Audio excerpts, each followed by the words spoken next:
This concludes today's hearing. I want to thank the witnesses. This is pathetic. And You're their pathetic. families. And this hearing is adjourned. Thank you. Thank you. That's just so sick.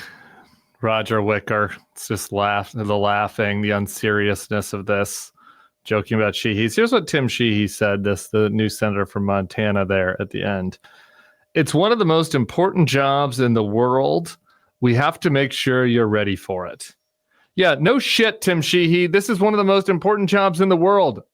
Like a weekend TV show host cannot sit for multiple rounds of questions. We cannot learn more about this person's background, about the accusations against him. He just gets to run out the clock for 7 minutes at a time using his Fox and Friends couch skills. And then we move on and you're just going to rubber stamp it. This is fucking insane. This is not the Department of Commerce. Okay. This is not some random government job. This is a life and death job. This is the largest bureaucracy in the world. And this is a man who is manifestly unfit for this job.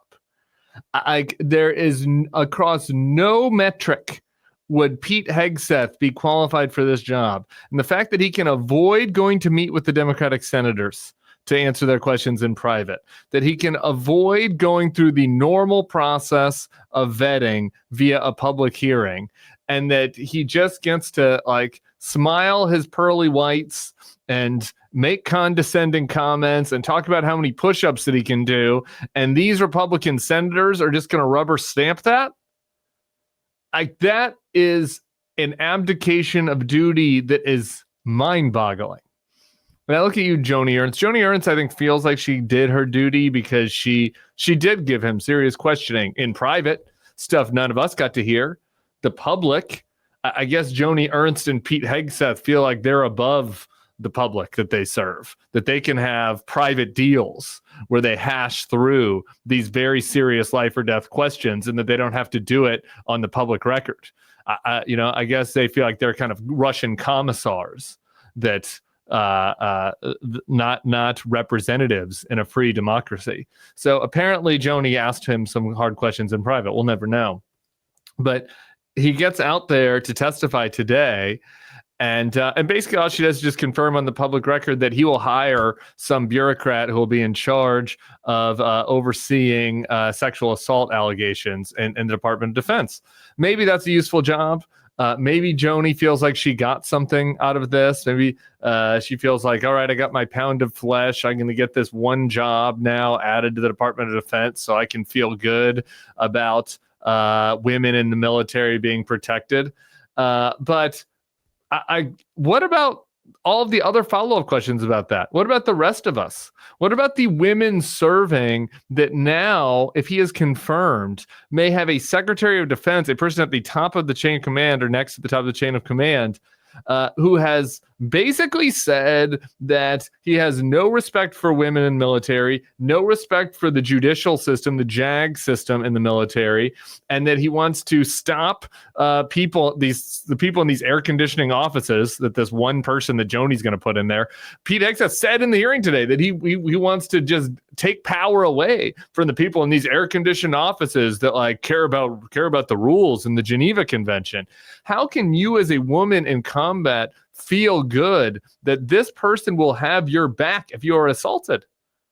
I mean, he said that he has said very clearly that he doesn't have your back, that he doesn't have the back of the people of the JAG lawyers, that he doesn't have the back of the process that you have to go through in the military, if there are accusations. He doesn't have respect for whistleblowers. He has respect only for the war fighters, the killers, the people with lethality.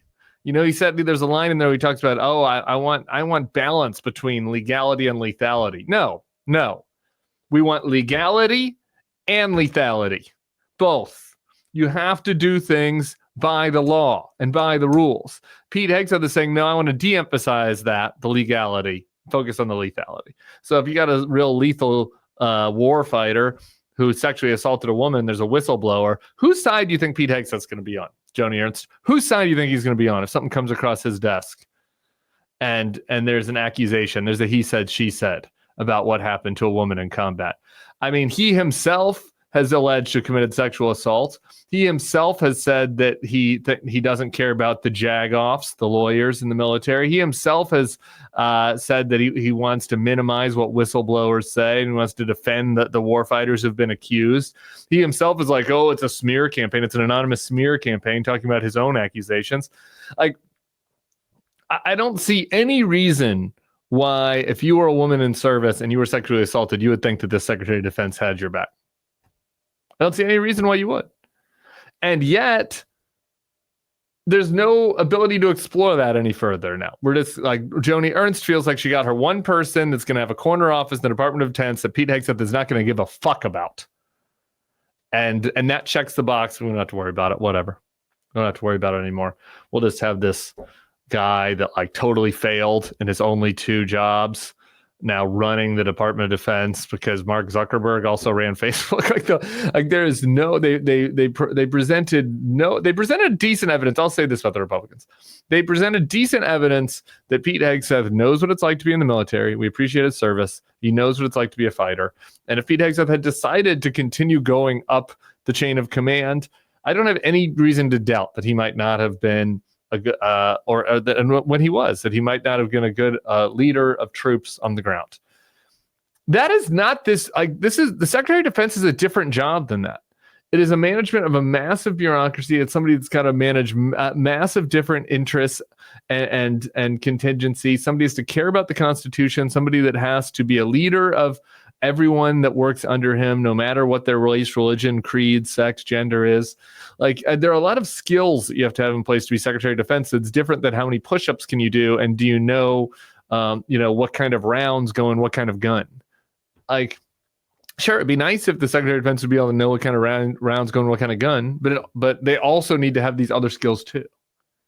So, like, the Republicans demonstrated that. I think the Democrats did a so-so job of challenging Pete at different times. I thought that Mark Kelly and Tim Kaine's questioning was good. I felt kind of this theme that Tammy Duckworth put forth, and I believe maybe Jack Reed, one of the other ones, maybe a couple of the other ones. We're talking about how he's talking about how we can't lower standards for fighters, but we're supposed to lower standards for the Secretary of Defense. I thought that was a good kind of theme to push through. But I just think that there is this wide swath of issues that he needed to be pinned down on that he wasn't pinned down on. Part of that was because they're running and hiding, because Pete Hegseth thinks he can run the Secretary of Defense, but because Pete Hegseth thinks that he can run the Department of Defense, but he doesn't have the balls to take a second round of questioning from Mazie Hirono. Okay, like, this guy acts like he's this tough guy, this tough war fighter. He can't go through two or three rounds of questioning. He can't actually answer the questions Mark Kelly asked him. He has to take the 5th, anonymous smears.